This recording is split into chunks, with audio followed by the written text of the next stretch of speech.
Good morning.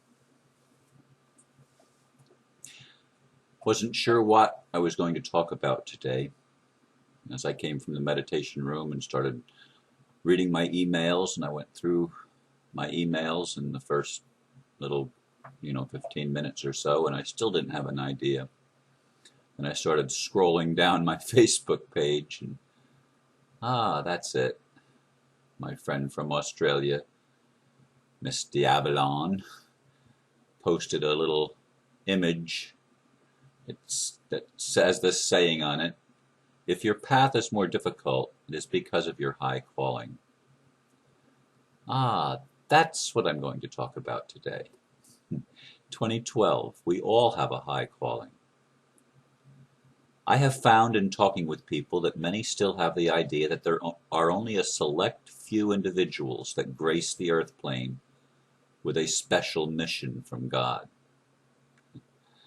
These individuals are noted for their uniqueness. At least in future generations, stories about them are made to stand out. They were special. But most folk are just ordinary, ho-hum human beings with no special talents, gifts, and abilities. Can you see how this belief has kept us separated from our divinity and complacent in our vision? That belief is a matrix control mechanism designed to keep people in their place so that the leaders can maintain the status quo. I've known since I was a little boy. I'm sure I wasn't even 10 years old yet. And I knew that God's hand was upon me and that I had a purpose for being here. I had a mission. I often saw myself as some sort of a person who was going to help bring the grace of God to ordinary folk and awaken them to their divine mission, so that together the kingdom of heaven could be manifested upon the earth. It really wasn't until last year when I started doing these videos that I was able to connect with people on a wider scale. In fact, even though I've been doing the Metagroups community calendar for such a long time and working as a bridge builder in the community, because of some of my viewpoints, those in the community did not welcome me because I had beliefs in conspiracy theories, and I saw the need to fight legal battles and to stand up for justice and to stand up for truth, to stand up for the underdogs in our world that were beaten down most severely and most obviously. But all of us have been beaten down in one way or another.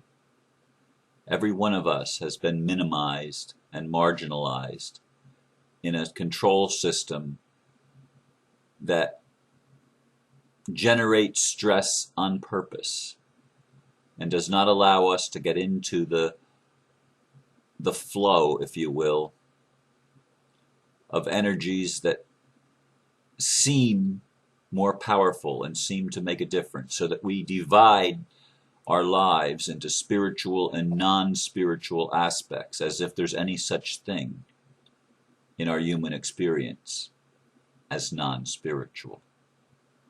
As if there's anything possible that doesn't have an impact on the collective and the individual life of humans and of humanity itself.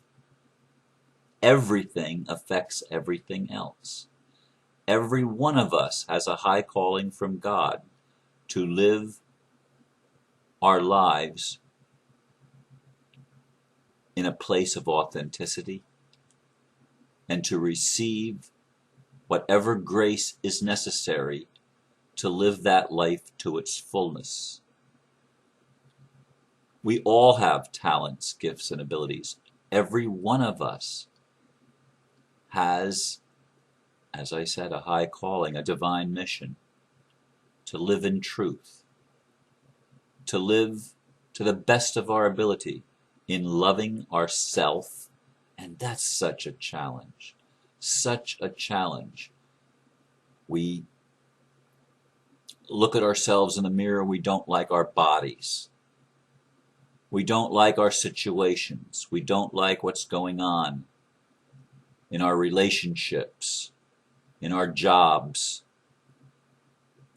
We despise and despair of life itself. And then we put people up on a pedestal that seem to be successful. We look at the people in the past, like Jesus and the Buddha and Muhammad and Kuan Yin and various other people that we've immortalized, as it were, in generations following their existence. But when they were here, in many ways, they were just ordinary people, willing to allow the extraordinary or the non-common contact and communion with the higher self, with the God being. They allowed that in their world, where most people still live lives of quiet desperation, wanting to escape more than anything else. And I've been there, folks. You know it. I talk to you every day. You know that I'm there sometimes, despairing, agonizing over the situations that I'm in with the legal matter and whatnot. How can I, as a human being with a vision, bring meaning to my own life and make sense out of my own challenges? It's not easy. But I've not given up on the fact that I know something in me simply knows that I have a purpose. And my purpose, my high calling, is not to do something great, but to be consistent in doing something good, in sharing truthfulness. How can there be a higher calling than to tell your own truth and to allow your own vulnerability to touch other people's lives? How can that be minimized? How can that be invalidated? And yet it is. It is by many people. Well, you have this gift and I don't have it. We all have our gift. Look, ask.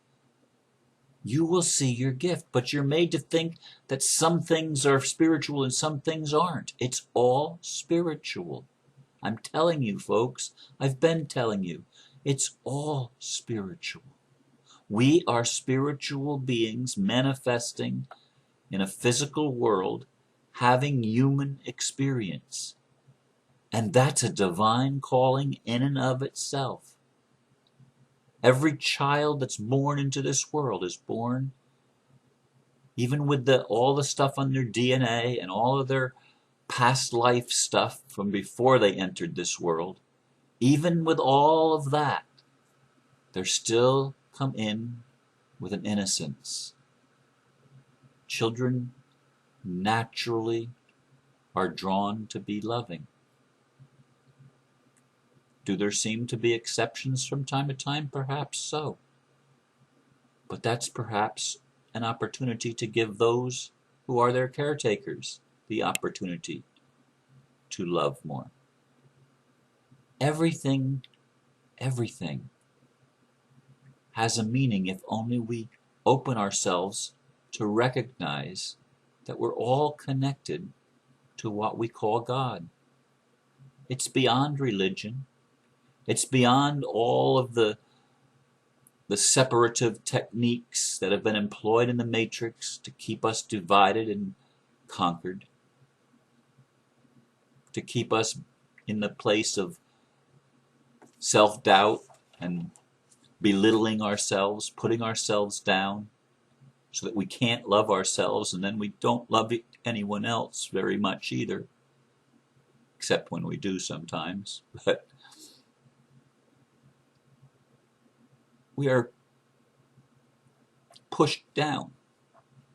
And in 2012, we're being given the energies of grace that have always been here, folks. It's not really something different and something special. What's different and special, I think, is that more people than ever before at the same time are waking up to the fact that we are divinely graced to rise to a higher frequency, to a higher level of understanding, a higher expression of loving one another. This is what it's all about. It's not about walking on water or turning water into wine or any other so-called miracle. It's about taking the ordinary things of life and being grateful for them, and thereby transforming ourselves into creatures that send forth love. And as we send forth love, we are creators of the new heaven. We are creators of the new earth, because there is no higher calling than to love one another. There is no higher calling than to be able to love even your enemies. I know it's hard. It's hard when you see someone that seems to be abusing you in every way and bringing out the wounded inner child that's within you, as happens with me. I know how difficult it is to love those people, the elite and the attorneys and the bankers and the priests and people in religion that abuse even little children. I know how difficult it is to love those that abuse animals, those that abuse the earth itself, those that seem to be enemies of humanity and commit crimes against all of us. But even the crimes that they are committing against themselves are enormous, because no one can do what some of these people do if it were not that they despised something within themselves. They were made to suffer an enormous rift, an enormous separation within their own psyche that separates them from their divine spark that's in all of us. It can't help but be in all of us, because the Creator is in all of the creation. The Creator is all that is. It's always been that way, folks. And I want to encourage you to awaken to the realization that you are special. Even in your ordinariness, you are special. You have a divine calling, and that divine calling is to love. And love is the most transformative power in all of creation. When you consciously love one another, when you consciously love and choose love, you are exercising a divine gift that has the power to create heaven on earth. And I believe we're beginning to do that together in 2012. And it's why I continue day after day, even on days when I don't know what I'm going to talk about. We talk about love, because love is our calling. Truth is our mission. Justice is our aim, so that we all know who we are, from the least to the greatest, and we find written on the tables of our heart that God is love. I leave you with these things this morning, in the hope that you will recognize that you too are love, and therein you are like God, you are like Christ, you are like the Buddha, you are like all the saints of old. No difference. There is glory in the ordinary, folks, if we'll but see it and escape the matrix mentality that we are less than. No, we are all equal. There is no one on pedestals. unless we put them there, and we can only put them there when we put ourselves down. Stop putting yourself down, please. You are loved by all the masters that have ever walked this planet, and you have the capability today in your own life of exercising mastery simply by being authentic, loving yourself and telling your truth to yourself and to whoever else will listen. It's not about converting anybody. It's not about changing anybody's mind. It's about being real. And that is the glory of the ordinary that is within each of our grasps. Again, thank you for listening. Namaste.